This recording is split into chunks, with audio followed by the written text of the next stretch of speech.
Hi my beautiful bookish friends, I'm Bowen and welcome to my channel. This video is going to be my first book haul of 2025. Now I did say that I have to read 2 books from my physical TBR for every 1 book I purchase. That is clearly not the case here. So, I failed already and we're in April. So, I don't know what that says about me other than the fact that I have absolutely zero self-control. But in my defense, some of these were gifts. So we're going to start with those. So the first book I'm going to mention is actually an entire series, and that's from my friend Courtney. She got me the Once Upon a Broken Heart series by Stephanie Garber. I already have book 1 in hardback. In fact, I have it in hardback twice. I don't like the dust jackets for them, but I've got the Fairy Loot edition and I've got the original hardback. But because I only have the first book, I did have the rest of the series on my wish list, and she gifted me the whole lot. So at least now they match. I've heard such good things about this one. Me and Courtney got each other like little care packages just because. So I got her Six of Crows because I love her and I want her to have nice things, and also Pain, because the first time I read that series and every subsequent time I've read Six of Crows, I have sobbed like a little bitch, and she needs to know the feeling. I also got her like some snacks and some candles and things like that, and she got me this entire series, these gorgeous flowers, and she also made me a mug with like cute little froggies on them. However, I managed to have 1 drink of hot chocolate out of that, and then I left it on the side and it proceeded to smash all over the floor, and I was genuinely heartbroken. I knew she'd made me this little froggy mug, so I was like really excited for it. I felt so bad. I still feel bad because it's my own stupid fault, but I do still have this series from her that I'm going to read, hopefully soon. The next gift is from my friend Becca, and she gifted me like a big box of goodies for Christmas. So her birthday was in February, so I then returned a favour for her birthday. And then she got me Wild Side by Elsie Silver for International Women's Day, just because. I have like the most amazing friends, and I'm just proper smug about it, I'm not gonna lie, because I love Elsie Silver. The sticker didn't really come off this, it's a little dirty on the top, but I can't wait to get to this series. I'm still in the middle of the Chestnut Spring series. I say in the middle of. I've got 1 book left. So I now have every book from Elsie Silver's backlist. This is from the Rose Hill series, and this series all follows single dads. This one is A Marriage of Convenience, I believe. I can't wait to get to more Elsie Silver, and my friend Becca is just the sweetest for this one.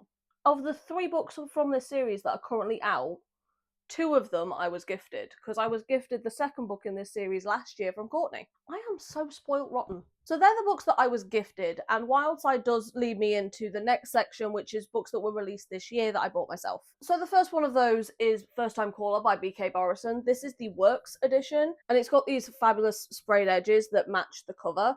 I don't know how I feel about the sprayed edges, if I'm perfectly honest. I love like the detail on them, and for like what, £5.50, you can't go wrong. I'm just not sure how I feel about it on the edge. I like it on the cover. I feel like we could have done something different on the edges. But this one is a Sleepless in Seattle retelling, I believe. But I think it's gender flipped. Now, it's been a while since I've seen Sleepless in Seattle, but I'm fairly certain that's single dad, and she is the one that finds the letter, but this is a radio show and she is a single mom. B.K. Borison is the author of the Love Light Farm series, and I really, really enjoyed that series, so I'm looking forward to getting to this one as well. The next 2025 release that I've got is Scythe and Sparrow by Brim Weaver. This is the last book in the Ruinous Love trilogy, which the first book in the series is Butcher and Blackbird. I've still not read Leather and Lark. I love Butcher and Blackbird. I felt that one was really fun for 2 murderers falling in love, and it kind of also really grossed me out. Also in Butcher and Blackbird, she ruins ice cream, which is just plain road. In the second book, she ruins pizza, and in this one, she ruins cotton candy and or hot dogs. So there is that. But I'm really looking forward to reading more from this series. It's just, even though it's a dark romantic comedy, I still have to be in the mood for dark romance. The next 2 books were on most people's most anticipated for 2025. So the first one is Deep End by Ali Hazelwood. I have heard some really mixed things on this one. This one is a special edition on the end papers. So we've got him in front of her on the front and her in front of him on the back, because this one goes a lot into Dob-Sum dynamics of BDSM. But I personally don't find Ali Hazelwood's writing that smutty. I think this is going to be more discussion of BDSM than the actual act of it. But because people are either really obsessed with it or they just don't like it and think it's one of her worst books, I need to know where I fall on that scale. So hopefully I'll get to this one soon. The other one that was a lot of people's most anticipated was going to be Onyx Storm by Rebecca Yarros. I still haven't read Iron Flame. I read Fourth Wing 2 years ago, I think, year and a half. I read it in September of 23, I believe. I know I read it in a vlog, but I still haven't read Iron Flame. I feel like I need to reread the entire series in order to get to this one, but everyone has not great things to say about Iron Flame, so that's kind of putting me off getting to this. And I've also heard this makes people sob like a little bitch. Like, loads of my work friends have read this series and they're in like a book hangover since they've read it. Like, nothing is hitting the same way that this series has. And I'm worried for me. I don't think I could handle a book hangover right now. But it is really pretty. So I will say that. Then we have one of the books that I was really looking forward to this year, which is Out of the Woods by Hannah Bonham Young. This, again, is the Works edition. It's got these really cool little sprayed edges. It's got trees and hearts and camping. Because this book is the companion sequel to Out on a Limb. So this follows the best friends from Out on a Limb. This follows Sarah and Caleb. And this is a marriage in trouble high school sweetheart romance. And I am so looking forward to getting to this because I loved everything that Hannah Bonham Young has written so far, and I'm really hoping that I love this just as much. I feel like marriage in trouble romances are really quite underrated, so I don't know many books that have the marriage in trouble trope. Like, I can think of about 3 or 4 off the top of my head, but considering how many romance books I have on my shelf, marriage in trouble is just not a trope that I read about as much, and that is such a shame. So I'm really hoping to get to this one, and I'm hoping I love it as much as all of Hannah's other books. Another book that I was highly anticipating this year is I Got Abducted by Aliens and Now I'm Trapped in a Rom-Com by Kimberly Lemming. With this one, it's Kimberly Lemming who wrote That Time I Got Drunk and Saved a Demon, and I fucking love that series. She's absolutely hilarious. It's got a long, stupid-ass title, and it's aliens. I'm going to be giving this one bare minimum a 4.25, and I've not even read one page of it. I know that for a fact already. I am so looking forward to getting to this one. There's dinosaurs, there's lions, there's aliens. It sounds incredibly stupid, and I am 1000% on board. I need this injected directly into my veins like yesterday. And the last 2025 release I purchased this year is also a Works edition, and that's Story of My Life by Lucy Score.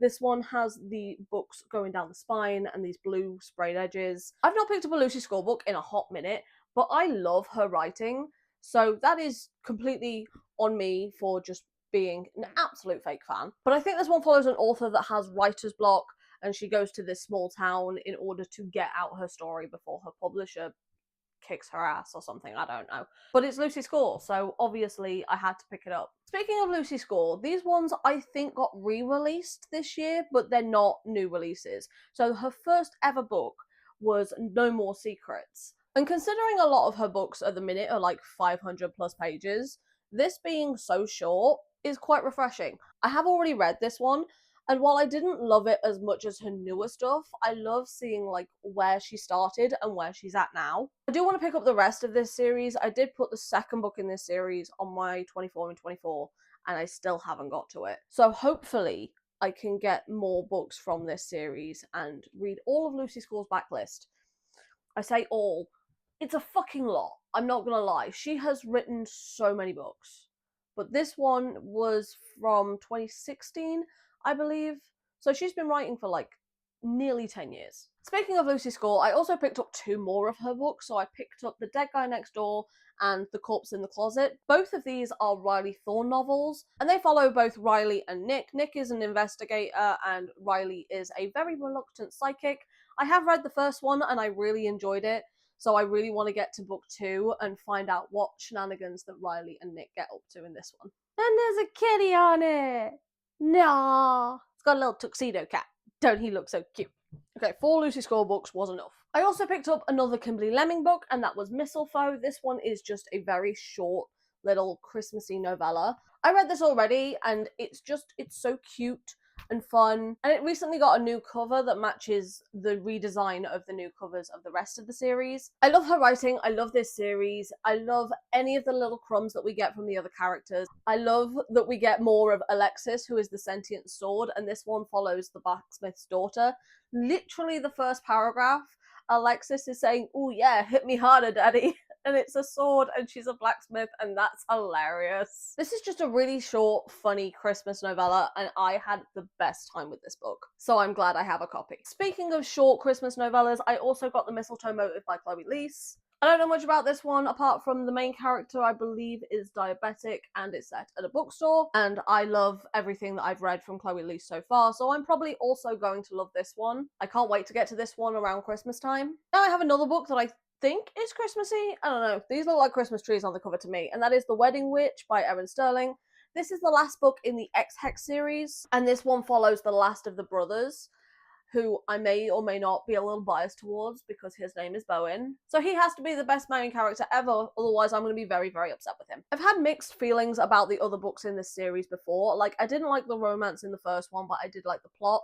I liked the romance in the second one, but I didn't like the plot. I'm hoping that this one will have the best of both worlds, both an interesting plot and a relationship that I actually root for. Next we have some books that are a continuation of a series that I already have, and the first one of those is going to be Lost and Lasso by Lila Sage. This is book 3 in the Rebel Blue Ranch series, and I've read the first 2, and I really had a good time with those. This one follows Teddy and Gus, and this is going to be like an enemies to lovers sort of story. And he is a single dad, and I think she becomes his nanny. I'm really looking forward to getting to this one, and I think the last book in this series comes out, I want to say this month. I know it comes out this year. I'm not 100% sure when, but I will be getting that one as well. The next book I have here is The Wingman by Stephanie Archer. This is the 3rd book in the Vancouver Storm series. I have only read the first one of this series so far, but it's Stephanie Archer, and I love everything that she's ever written, with one little exception, but I'm not counting that.